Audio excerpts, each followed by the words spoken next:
Bienvenidos, esto es Fuera de la Caja. Yo soy Macario Schettino, les agradezco mucho que me escuchen y hoy platicamos acerca de estos temas de largo aliento que en esta ocasión voy a conectar con algo más de coyuntura, porque en los últimos días estuve escribiendo algunos artículos acerca de estos personajes que desde los medios y la academia han ayudado mucho a Andrés Manuel López Obrador desde prácticamente su aparición pública como líder en Tabasco, después como presidente del PRD, como jefe de gobierno en el entonces Distrito Federal, y después alrededor de la elección de 2006 y todavía muchos de ellos, incluso probablemente más que antes, aunque no exactamente los mismos, en la elección de 2018, y un puñado de ellos creo que continúan siendo pues su soporte, digamos, en un área que él no domina ni le gusta, de hecho la desprecia, que es el área intelectual. Él se considera una especie de pensador, incluso historiador. Sin embargo, realmente no tiene ningún aprecio por quien se dedica al esfuerzo de pensar. Sin embargo, los ha utilizado con gran frecuencia y muchos de ellos se han dejado utilizar. Y me parece que es algo conveniente discutir el tema. Primero, alrededor del fenómeno que tiene que ver con a quienes culpamos de los problemas nacionales. Muchísima gente en México se queja de los políticos y dice que no sirven para nada, que todos son iguales. Puede tener mucha razón, pero hay que recordar que quien se dedica a la política lo hace porque coincide con los valores propios del régimen en el que se encuentra. Cuando México tuvo un régimen autoritario durante el siglo XX con un partido hegemónico, yo diría prácticamente único, en el que los valores relevantes tenían que ver con la disciplina. La gente se seleccionaba, aquellos que tenían la capacidad de soportar, de aguantar órdenes, de formar parte de un equipo, en la idea de ir avanzando hasta llegar algún día a algún puesto en el cual ya pudieran tomar decisiones propias, se iban seleccionando al interior del PRI. Aquellos a los que no les gustaba tanto esta idea y querían desde el principio llevar a cabo sus ideas, pues acababan fuera del sistema político, algunos en algunos de los pequeños partidos de oposición, que eran esencialmente un pequeño grupo de partidos muy chiquititos en la izquierda y del otro lado Acción Nacional, un partido más grande desde el principio, o se dedicaban a los negocios tratando de pues tener éxito en un área que además requería de la complicidad con los políticos. Durante el siglo XX México no solamente tuvo este régimen de partido casi único, sino además vivimos en lo que los economistas llaman el capitalismo de compadrazgo, capitalismo de cuates, o en la frase en inglés que no es fácil de traducir, crony capitalism. Este sistema político económico consiste en una asociación, uno podría decir delictuosa, entre empresarios y políticos, en los cuales, en el cual, perdón, los empresarios ganan dinero repartiéndole una parte a los políticos, que pueden ser sus socios o pueden recibir simplemente una parte de las utilidades, a cambio de tener privilegios para poder participar, ya sea permisos de importación que nadie más tiene, facilidades fiscales que los demás no pueden obtener, el bloqueo a la competencia, y esto funciona bastante bien, lo ha hecho en muchos países, en muchas épocas, es una forma de funcionamiento que desafortunadamente no genera un gran crecimiento económico ni sobre todo un crecimiento, digamos, más compartido o más igualitario. Pues le va bien a este pequeño grupo de personas que se dedica a extraer rentas de los demás. En México esa fue la forma como funcionamos durante el siglo XX. Tenemos un puñado de grandes empresarios que se hicieron ricos en esa época.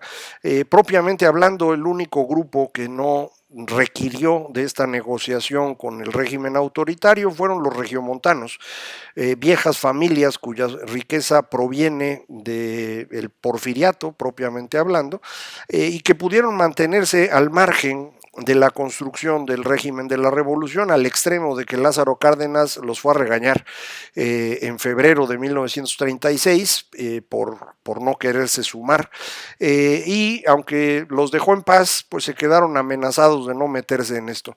Hubo un segundo gran enfrentamiento entre los empresarios regiomontanos y el régimen de la revolución, en 1973 con el asesinato de don Eugenio Garza Sada, a partir de lo que prácticamente se vino el inicio de la caída del régimen de la revolución, la aparición de un verdadero partido de oposición en Acción Nacional y posteriormente la creación de un PRI de izquierda entre los priistas, echeverristas y los distintos partidos de izquierda que conformaron al PRD, que eventualmente se ha transformado en Morena. Pero a mí lo que me interesa comentar con ustedes es cómo ni políticos ni empresarios en realidad son malos en México, son bastante buenos considerando el ámbito en el que se han desempeñado. Los políticos lograron transitar de ese régimen autoritario a un sistema democrático y aprendieron a ganar votos y a moverse en esta nueva dinámica. Esto no los hace honestos ni mucho menos.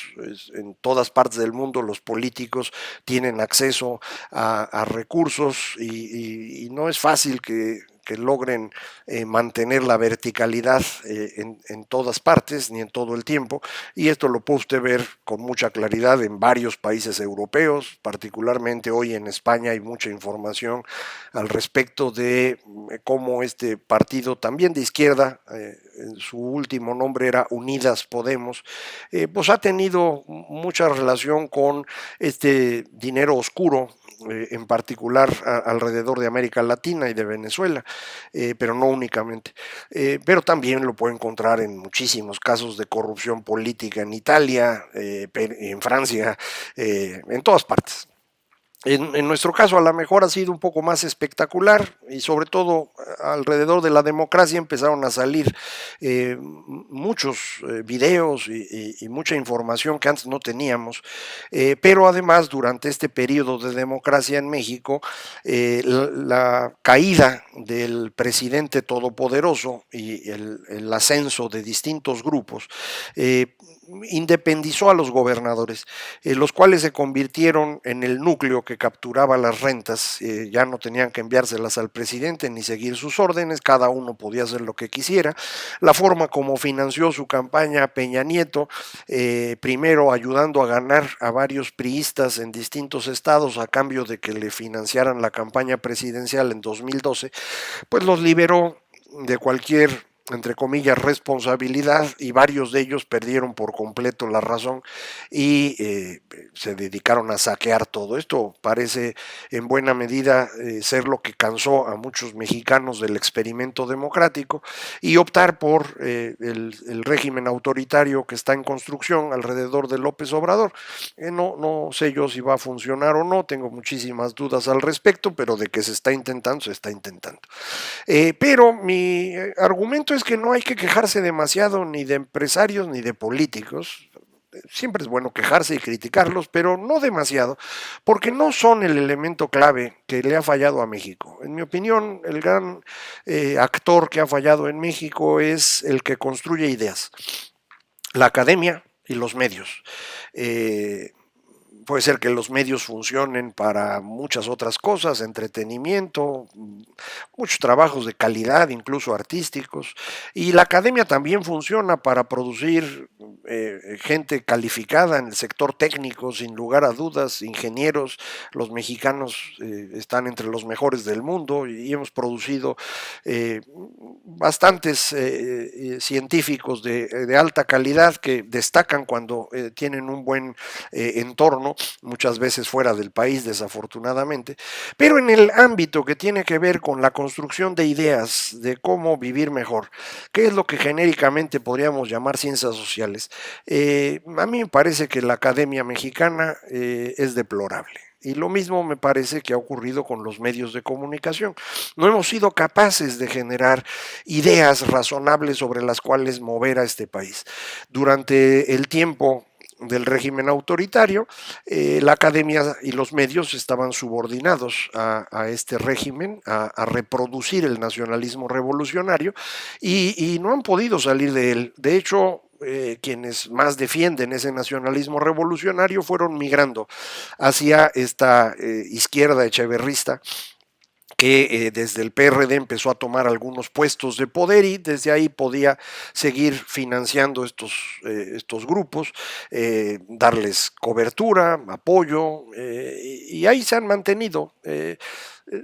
Me parece realmente sorprendente que no hayan sido capaces de criticar el absurdo que es el nacionalismo revolucionario, sino al contrario, seguirlo festejando al extremo de hacer pensar al señor López Obrador que entiende algo del mundo o de la historia y de tratarlo como si fuera un intelectual. Lo han hecho varios de ellos y pues lo han confundido mucho. Otra vez no es un hombre de muchas luces y pues ha empezado a creer que de veras entiende. Pero este es un problema serio porque no generamos las ideas para salir de nuestro problema. No es nada más México, toda América Latina tiene ese mismo problema. Nos hemos estado manteniendo alrededor de esta idea que Robert Nozick hacia los años 70, escribía en un breve texto de por qué los intelectuales tienen tantos problemas con el capitalismo. Y decía, bueno, es que los que se dedican a las palabras, él los llama wordsmith, no habría una traducción directa al español, pero usando las otras referencias, Smith es el herrero, sería una especie de los palabreros, los que con palabras construyen cosas, se sienten siempre menospreciados por un sistema económico que no los convierte en los más importantes. Es importante el que genera empleo, es importante el inversionista. El que tiene palabras no le va mal en absoluto, le puede bastante bien, pero nunca va a ser el más importante de la sociedad. Y al analizar esto, empecé a pensarlo en términos de los conceptos que hemos estado compartiendo usted y yo durante ya un buen rato. Y me doy cuenta que este es un fenómeno que tiene que ver con la idea que existe del sujeto de la historia. Los palabreros, los intelectuales, consideran que están representando al sujeto de la historia. ¿Por qué la historia tendría un sujeto? Pues porque tiene un fin. En mi opinión, ni hay un fin de la historia, ni hay un sujeto. Y mi opinión deriva de este desarrollo que hemos hecho juntos, de cómo los seres humanos somos un animal que sabe hablar, pero poco más que eso. Y por lo tanto, todas nuestras creencias alrededor de los antepasados, los dioses, o un solo dios, o cosas por el estilo, son creencias construidas por nosotros, que no tienen ningún asidero en la realidad y que las mantenemos porque nos han ayudado a vivir en grandes grupos. Pero estas creencias nos generan también dificultades, en particular nos impiden el crecimiento, por ejemplo, porque durante toda la historia humana los grupos han logrado sobrevivir a penitas el límite, se necesitaba más terreno para poder tener un grupo más grande y por eso los grandes imperios para poder comer, porque si no, no daba, se caía coordinación entre estos grupos o entre estos amplios territorios, se venía abajo el imperio por completo y otra vez a la miseria. El caso más espectacular sin duda es el fin del imperio romano, pero hay varios otros ejemplos. Y es solo después del siglo XVI que tenemos un crecimiento espectacular que nos ha permitido vivir como vivimos hoy, y que es esta cosa que suelen llamar capitalismo, que no les gusta a los palabreros. ¿Por qué? Pues porque el capitalismo, el mercado, la democracia, no tiene un fin. Es un procedimiento para poder vivir todos los días. Y al no tener un fin, no tiene un sujeto. Y si no hay un sujeto, ¿de qué vive el señor intelectual?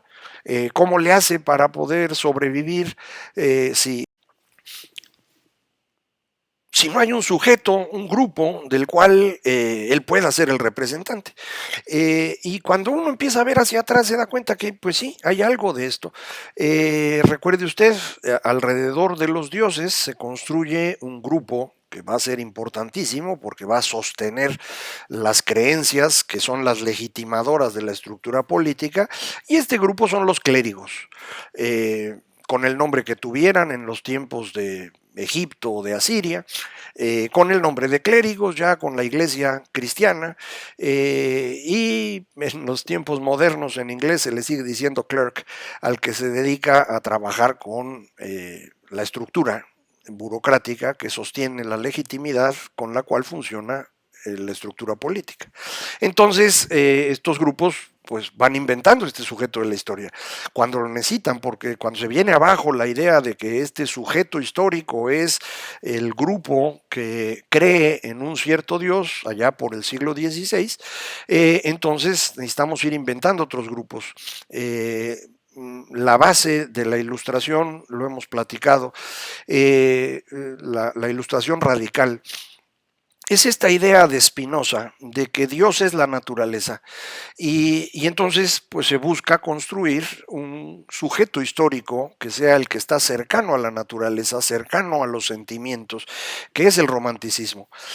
Cuando esto vuelve a fracasar, lo que hacemos es tratar de inventar un sujeto de la historia que va a ser el proletariado. Es una idea del señor Marx que no tiene ningún sentido, pero que fue extraordinariamente popular, sobre todo a partir de que el señor Lenin la utilizó como excusa para construir el sistema totalitario que él quería hacer, sin ninguna importancia de si usaba esa idea u otra diferente. Esa fue la que le resultó útil, se volvió popular la idea y órale, se empezó a utilizar en distintas partes. En todas fue una tragedia, en todas generó pobreza, autoritarismo y violencia, y se vino abajo también, pero ahora volvemos a intentarlo con las ideas que están desarrolladas alrededor de posmodernismo, como le dicen ahora, o las cuestiones identitarias, que en el fondo son los grupos que en los años 70, cuando se viene abajo la idea de la clase social, se convierten en los actores políticos radicales, que en ese entonces lo que buscaban era acabar con la diferencia entre identidades.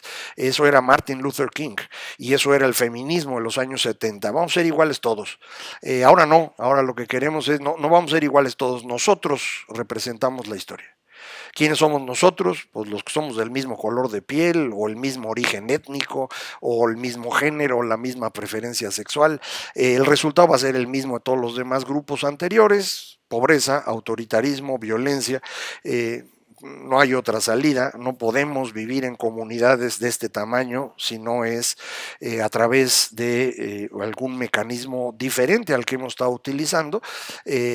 Y todo parece indicar que para mantener una economía como la que hoy tenemos, que nos da de comer a 7.800 millones de seres humanos, mejor que en cualquier otra época previa, necesitamos este sistema basado en derechos, democracia y mercado, que insisten en llamar capitalismo. A mí me parece que la mejor definición sería liberalismo, pero eso lo podemos discutir en otra ocasión. ¿De dónde viene toda esta gran disputa alrededor de los distintos sujetos de la historia y fines de la historia? Insistiría yo, de la necesidad que tenemos de encontrar una forma de resolver los problemas que implica coordinar a millones de seres humanos. Y estas ideas que fuimos construyendo, que van evolucionando de los antepasados que se adoraban, a los dioses chiquitos, a los dioses grandotes, al dios único, llegaron a un punto en el cual ya no había para dónde seguir. Y la ruptura con eso, que fue en el fondo la recuperación de las ideas de un filósofo que debería ser mejor conocido, Epicuro. A partir de ese momento empezamos a construir realmente una economía funcional que nos permitió romper con esta maldición maltusiana de que cada cierto tiempo, pues o la peste o las enfermedades o la guerra tenía que resolver el exceso de población. Las ideas de Epicuro, a final de cuentas, no son muy diferentes de lo que ya hemos platicado aquí. No hay mucho más que lo que usted está viendo. No hay fin de la historia, no hay otra vida, no hay paraíso. Lo único que hay es esto.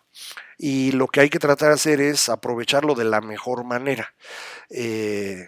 Para los cristianos iniciales, estas ideas eran sumamente peligrosas y trataron de acabar con ellas, por eso nos quedaron pocos cachitos de lo que escribió Epicuro y de los seguidores, y por eso también se nos quedó esta idea de que epicureísmo es una especie de placer sin límite. Eso es un invento de San Jerónimo, el gran traductor de la Biblia, que pues tenía un gran desprecio por esta filosofía porque era una filosofía que impedía la diseminación de las ideas cristianas. Si no tienes necesidad de Dios, pues no necesitas ninguno, ni este ni otro, y por eso no les gustaba. Pero me parece que a partir de esta base filosófica de Epicuro es que desde el siglo XVI, XVII empezamos a hacer lo que hoy tenemos. A final de cuentas hoy todos somos epicúreos, aunque no nos demos cuenta de ello, pero nos da miedo, y cuando nos da miedo regresamos a buscarle un fin, a buscar un sentido de la vida, a buscar estos sujetos históricos, y alrededor de estos sujetos históricos es que se van organizando estos palabreros que en el fondo tienen un gran terror de reconocer que pudieran estar equivocados. Y para defender la creencia en este sujeto histórico, están dispuestos a ser el sostén ideológico de los totalitarios que gracias a ellos llegan al poder. Y esto es cierto en los tiempos de Calvino, y es cierto con Robespierre, y es cierto con Hitler y Mussolini, y es cierto con Trump y López Obrador. Y ahí la dejamos para que tengamos de qué platicar en la próxima ocasión, porque quiero hablar con usted de cómo fuimos construyendo estas distintas alternativas alrededor de esta disputa, alrededor de la razón, de los sentimientos y de las ideas trascendentales, pero será en una próxima ocasión. Muchísimas gracias. Esto fue Fuera de la Caja.